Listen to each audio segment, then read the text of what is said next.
Hey, Aaron, just wanted to say, A, congratulations, but B, what does this mean to you? And I don't know, just like, what does this mean to you to be a part of the Reds Hall of Fame with everybody else? Well, thank you. I appreciate it. For me, it's a definite honor.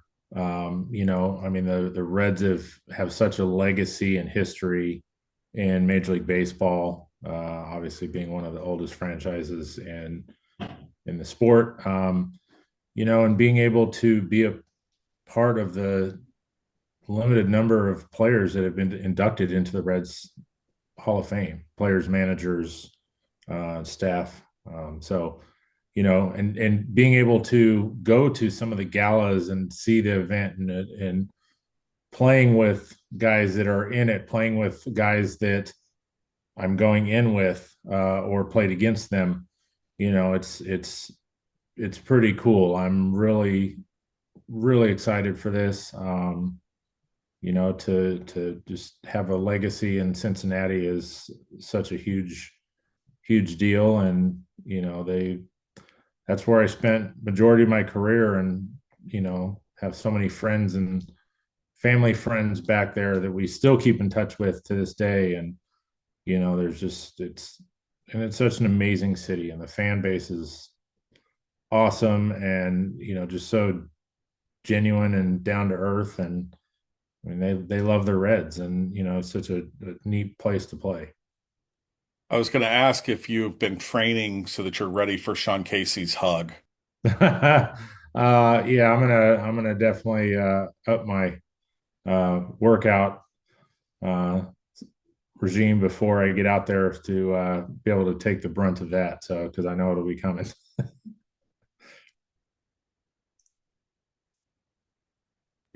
I just kind of want to go back to when you got traded over. What were your first impressions and, what kind of maybe did you get right off the bat, or did you learn that maybe you weren't quite right off the bat when you came to Cincinnati?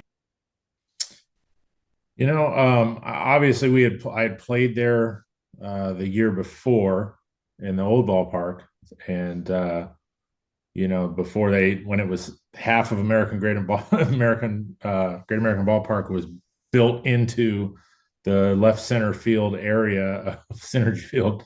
It's that was a cool experience get to see that progress. Um, but then to be able to come over and I was able to get a fresh start. There was a lot of ups and downs when I was leaving Oakland. Not in a bad way, but just I think for me, I wasn't quite sure what kind of, pitcher I was at that point. Um, Being able to come over and, just get an opportunity to go out there and take the ball every fifth day. Literally my first meeting with Don Gullett and Dave Miley, actually here in San Diego, coincidentally, when I made my debut, they just said, "Hey, you got 110 pitches, go get them. We'll come get you once you hit your pitch count." They're like, "I don't care if it's the third inning. We don't care if it's the ninth inning. You're 110 pitches, and that's what you're going to get." So it gave me an opportunity to go out and work out of situations and not constantly be looking over my shoulder, wondering who's going to come bail me out of jams. So, it made me have to focus, one pitch at a time and go inning by inning and, just go out there and give it everything I had until I was taken out of the game. Aaron, my name is Pat Brennan. I'm a relatively recent addition to the Reds beat, and it's really good to talk to you. Congratulations. Oh, thank you. Thanks, Yeah, Pat. yeah, absolutely. Is there a memory that stands out, like, or any one particular? That sounds crazy as it comes out of my mouth, but any one particular game or moment that kind of sticks out to you, or maybe even defines your time in Cincinnati? um,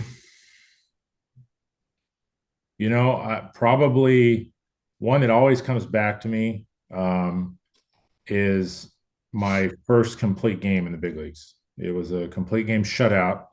It was '04. against the Cardinals, and I was facing Chris Carpenter, and that was the year he was just insane as well. And Casey had a solo home run. He had a solo home run for us, and I remember Miley came out in the ninth inning, and I remember the fans were booing him because uh, I had given up. I'd only given up a few hits. I think Tony Womack had a couple hits, and Larry Walker got a hit in the ninth, so he was on first base. And Miley came out, and he had Graves was in the bullpen, ready to go, hot to come in, and he walked out and he looked at me and he just said, "What do you got?" And I looked him in the eyes and I said, I know Albert's coming up, and I'm going to throw him a first pitch slider, and he's going to ground out. And then you come out and shake my hand. I'll have my first complete game. Sure enough, first pitch slider. Albert swung at it, grounded out. Game over. And the fans let Miley know when he came out that they weren't happy about it. And then, of course, when he walked off, they cheered. And next pitch happened, and that was it. So it was a pretty cool experience to get a complete game shutout in my first complete game of my career.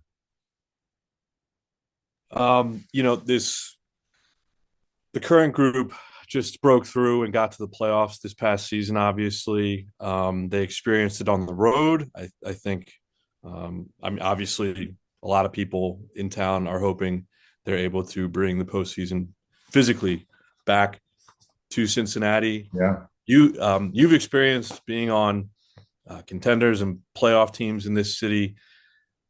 What is that like? What was the? I was not around at that time. What was that like? What was the city like?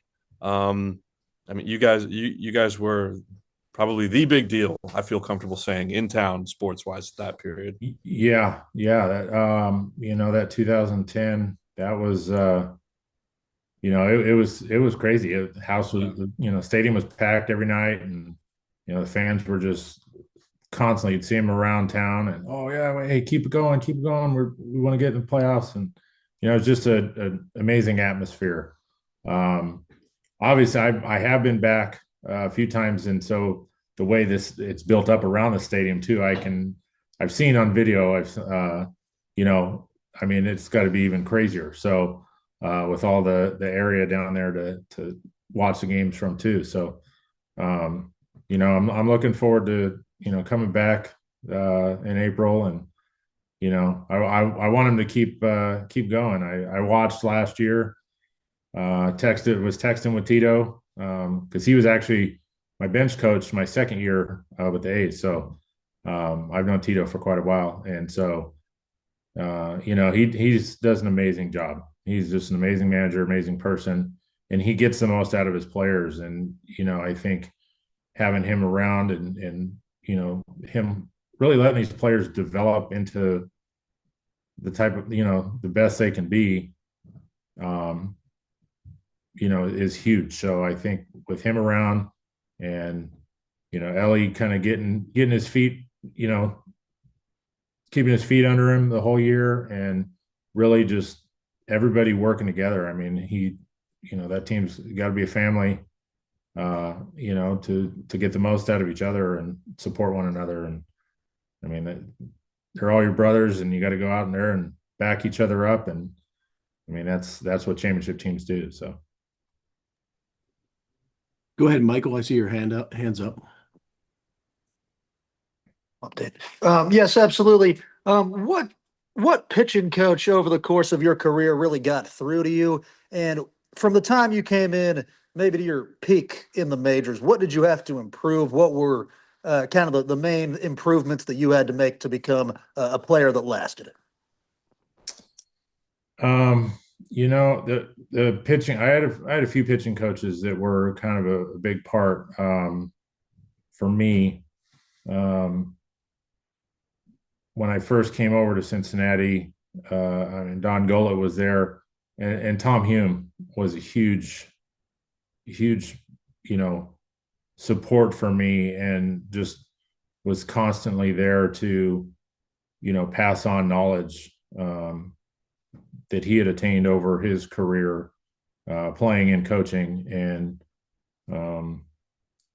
There's I've had many other ones, but for my time in Cincinnati, those are the two that uh, really stood out for me and really kind of blossomed me into the pitcher that I ended up becoming. So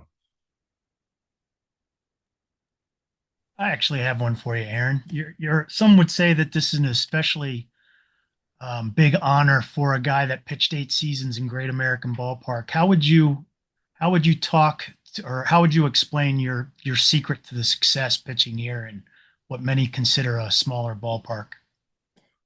you, I think the biggest thing for me was, I knew there was likelihood of giving up home runs. I knew that. You just know it coming into this ballpark, but you limit the guys on base. You limit the walks because they always say walks will kill you. And it's so true, especially in that ballpark. So, the biggest thing for me was keeping my walks down when we were at home. If I could, keep the runners off of base by not giving them those free passes and making them earn it by getting hits off me, then that was a huge mindset that I had every time I took them out. This is Bill Latson. Could you talk about what's it like to go in with Brandon Phillips? You played with him, and what was he like? Brandon was, I mean, obviously, you guys all know him. He's very, his